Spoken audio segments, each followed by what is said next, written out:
Okay, well that turned out to take a fair bit of research. GZ34 does not appear anywhere in my listing. Well, actually it does in the end, but it doesn't appear under GZ34 on this Weston 981 tester, and I also checked it on my other tube tester. This is also not listed. My other tube tester is older than this one, so what's the deal here? The deal here is the GZ34 is listed under the 5U4, which is a very common tube, 5U4.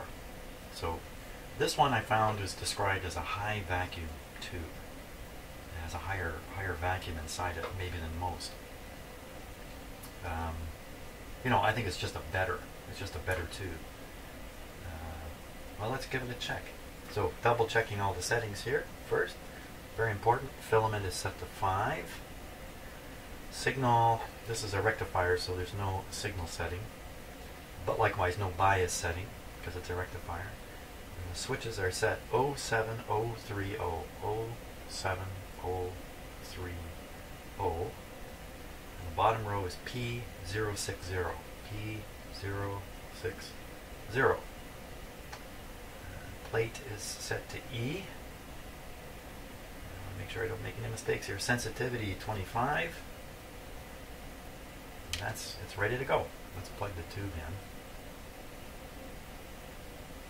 Jumper. There it goes. Actually, that's not a good thing to say when you're testing tubes. There it goes. That's poor choice of words here. Give it a moment. Now, this should show a short. This is the odd thing about this tube, is there is a direct wire connection between the heater and the cathode. Now, usually if you have a cathode with a heater inside, the whole idea is to keep them electrically separated from each other. But this tube, there's actually a connection directly between the cathode and the heater. That means it's going to show a short. Let's see. There's the short. Okay, the short is to be ignored. Now the weird thing is, usually they put notes in here for things like that. They'll say, short on pin 1 can be ignored, or something like that. There's no notes in here. So, but I think we can still test it. I did read on the internet, someone else with exactly the same tube tester, testing exactly the same tube, exactly as I'm doing it. So, and they ruined their tube, exactly as I'm about to. No, that's not true. So we're on P1, because there's two rectifiers in here, and we switch the rectifier and diode switch. Here we go. Okay, so diode's okay, rectifier's okay, rectifier's okay above this line. Let's look again. Way above. Well above the line. Okay, we'll try the other half of this tube. Here we go. You know, to some degree, I'm happy the tube is good, but I'm sad too, because this isn't the problem. This is not the problem with this set. Okay, maybe there's another tube I need to test in here. So I'm going to reinsert this one back in and consider which. I don't know. I'm going to be playing a big guessing game here. I still don't have a schematic for the signal generator. It's a guessing game that has to be played. Stick this guy back in.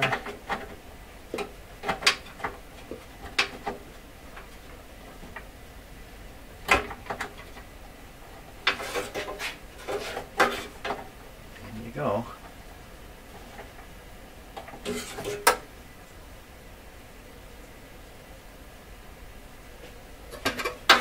Want to go in. There we go. Okay, so rectifier's back in. Now, what other tube will be implicated in low B plus? I don't think it's another tube, to be honest with you. Low B plus, it's a long shot. The transformer is not producing the high voltage anymore. By the way, the tube specifications for the rectifier tube, the lowest voltage specification is 300 volts, or that's 600 with a center tap transformer. 300 volts, I'm measuring 200. and it goes all the way up to 550 or something like that, 600. So we're below the lowest written rating, if I can call it that, for this tube. So that's, again, very suspicious that there's something wrong with the B plus voltage. Now, a good question would be, can this capacitor, this is the filter capacitor here, can it be responsible for low voltage? You know, I don't really think so. In my own mind, if this thing had turned into a big fat resistor and was pulling down the voltage, you would have to draw a huge amount of current through it to kind of short out the output. That'd be like 100 volts missing from, let's say it's supposed to be 300, which would be low. There's only 200. That means 100 volts is disappearing somewhere.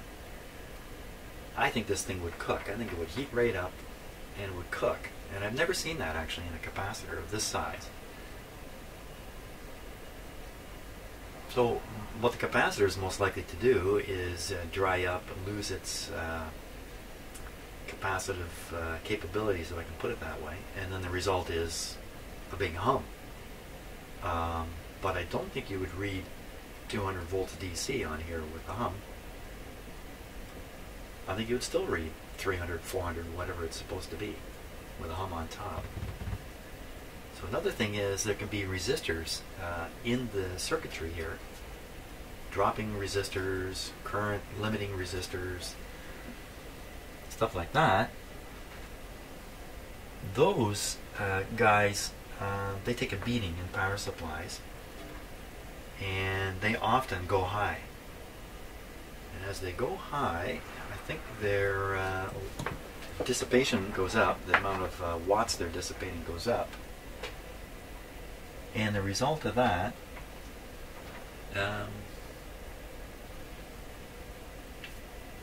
is they get even hotter, and they are going to either short out, which is very unlikely for a resistor, or they're going to burn open. They're going to get higher and higher resistance and eventually just burn right open. And generally, the ones I've seen, it's really obvious. I mean, they are actually burned in two, roasted to a fine color of brown, something dramatic to see. And I'm looking at, I'm not sure what this is right here. Looked at this before. I think it's a coil. That guy there. Here's a bunch of resistors, and not really high wattage resistors, but they're a little high. They look just fine. A couple more capacitors in here. Looks like a couple more capacitors. Super electrolytic. Yeah, sure. Two more capacitors. So here's two. One of these could be bad. Oh my gosh. Oh, there's some small electrolytics right in there. All this is hidden way inside this cabinet here. Yikes. There's a coil here. I'm going to guess it's a choke coil in the power supply.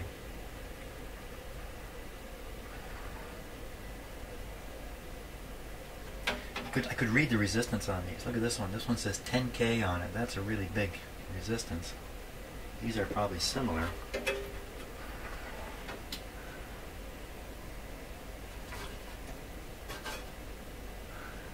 Let's read the resistance on those resistors. They look perfect, and they probably are.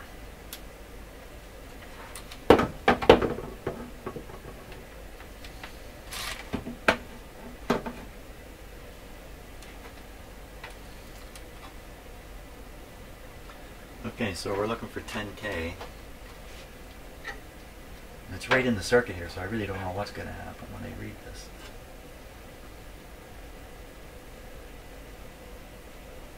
Oop. I slipped off.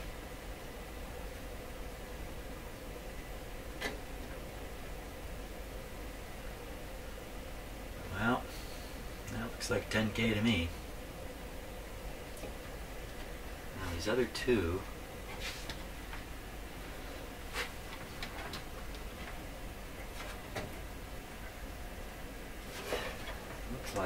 looks like just two littler resistors in series here. These two guys. I don't know what the resistance is supposed to be. Let's see what it is. According to this, it's going to hit 20, and then my meter's going to, looks like 20. So that'd be two 40s in parallel. Two 40K resistors in parallel.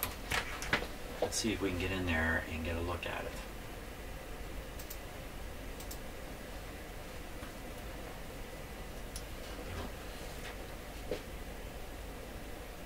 Well, looks like I got to do something about the focus here on this camera, I'm afraid. Oh.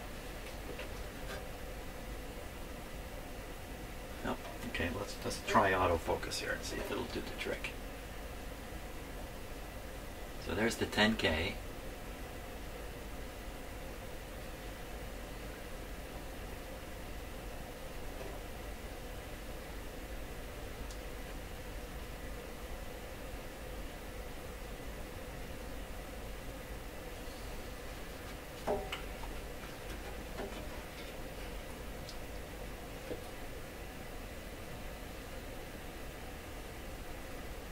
Come on, camera, focus. 40K. So two 40K resistors and together in parallel producing 20K. So these resistors are just as they look. They're just fine. Nothing going on with them. Now what about this thing here?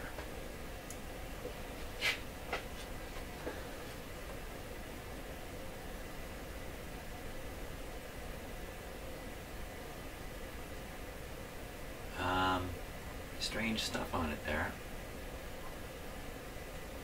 Type, I don't know what that is, S10M27 2-325 volt something or other milliamps. What the heck is it? I wonder if I can get a look in the end of it here.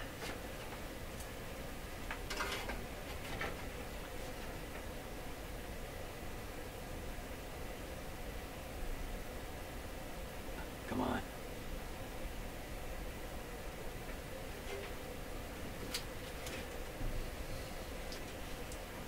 Come on, camera.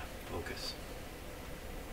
Okay, I'm going to take over the focus here manually. Just give me 1 second here while I make that happen.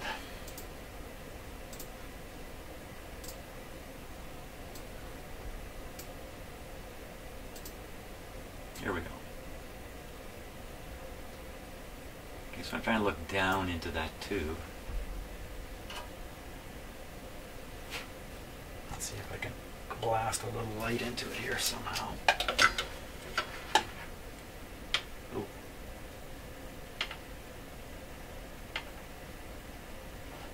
What is that? I don't know what that is. What I'm hoping to see here is coil or something that give me a hint as to what is going on inside this thing.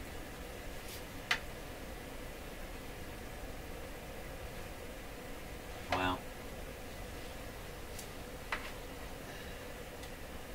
That looks like a, you know what that looks like? That looks like a slug, like a carbon slug, and I'll bet you there's wire wrapped around it. I bet you that's a wire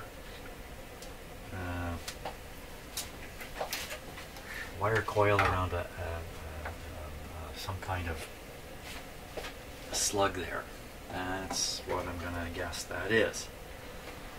So, Mr. Power Supply is good to hear. All this stuff is good. We're left back with the main transformer. Highly unlikely to be a problem. Still possible this capacitor is a bad guy. I can measure these capacitors. I can get those wires off easy there. And I could measure the capacitance on this, but you know, what are the chances of it being bad? Look at the thing. I know everyone screams capacitors, but in high quality equipment like this, the components are usually high quality. These makers of test instruments, their reputations were staked on their devices being trouble-free for a long time. There's no way anybody wants troublesome equipment in their shop. including me, even though I got a ton of it. Because of course it's all old, so it's bound to be troublesome. Okay, so if it's not this, and not that, not this and that, then what? What? Well, it could be something out on the B plus line that is pulling down the voltage, such as a shorted, maybe there's a capacitor on the B plus line, I'm sure there is, that is supposed to sync any AC, stuff like that, get any signals off the B plus line. There's probably quite a few of them, in fact. Oh, look at that one. That's probably worth testing. Goodness knows what it's doing, though. But I can probably test that one, too. Where's the bottom of it? There's the bottom of it. I can easily get at it. What else have we got here? We got anything that looks ugly. That does not look ugly. Anything with signs of heat. Well, this control here we're looking at controls the modulation frequency, so it's not likely a really bad actor is on here. What's going on with that one? That's just a bit of solder there. I think it's cooked. Be surprised if any of these could be responsible, but then, you know, I don't have the schematic, so I'm really just guessing away, and nothing is cooked. These somewhat suspicious capacitors here would be easy to replace. They're right out on the front. Here, I can get at them so easily. For some reason they've got two in parallel there. Isn't that interesting? Is that really what they did? When I see something like that in a piece of equipment like this, I think, wow, those engineers, they were up to something here, and I don't know what it is. And if I were to replace those particular capacitors with my typical replacement single capacitor, maybe I'm messing something up. Because there's a trick involved, I don't know about it. Yes, but don't know everything. How about that guy? Everything looks good. Everything looks good. There's another one of those, oh, I think that's even the brand. Those capacitors, those molded brownish plastic capacitors, they gotta go. That could be a bad actor right there. That guy could be a capacitor that goes to ground on one side. Hard for me to tell, but I think it is going to ground. That could be one of those capacitors that's supposed to drain off any AC signal that's on the DC B plus line. It may not be working. But that still wouldn't explain low B plus. Unless, again, these capacitors are partially shorted and they're pulling it down. If they're pulling it down through a resistor, if there's a big resistor between the capacitor that's theoretically grounding out and the source of power, then there'd be a big voltage drop across that particular resistor. And if everything is right, nothing will cook, nothing heats up, nothing burns. You just end up with a low voltage. My kingdom for a schematic. There's another one of those bad capacitors there. And I could go ahead and start replacing random, here's a bunch of them, random capacitors. It looks so good right there at the end of that one. But wow, I'm not into shooting in the dark. Gee, oh, there's another big electrolytic back here.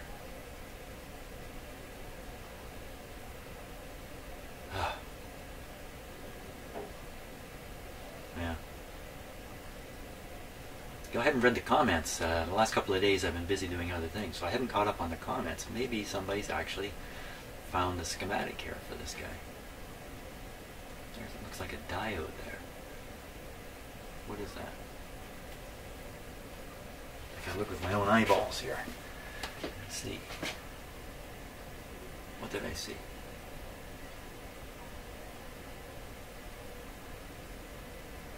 Yeah, it's a piece of wire with a a little tad insulation on it. That's a little strange looking too. Well, stumpified once again. So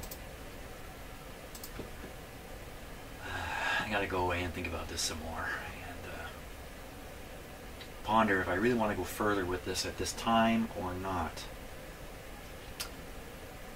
I'll have to think about it. Hey, thanks for watching, and we'll catch you on the next video. Bye-bye. Well, here it is a little bit later at night. It's in the evening now.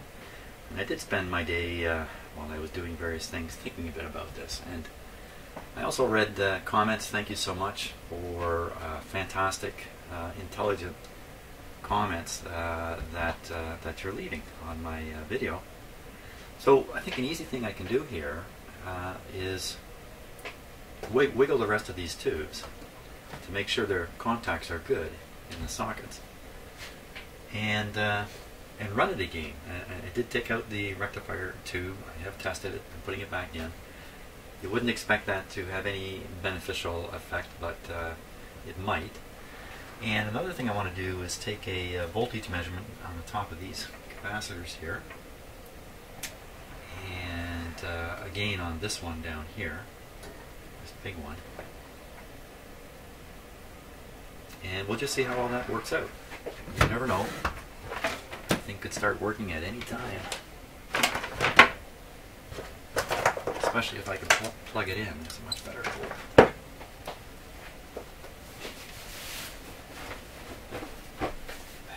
Quick change artist there. Okay. Now I wonder if I should just turn it on right now and see what's up. You know what? I gotta change some camera angles here.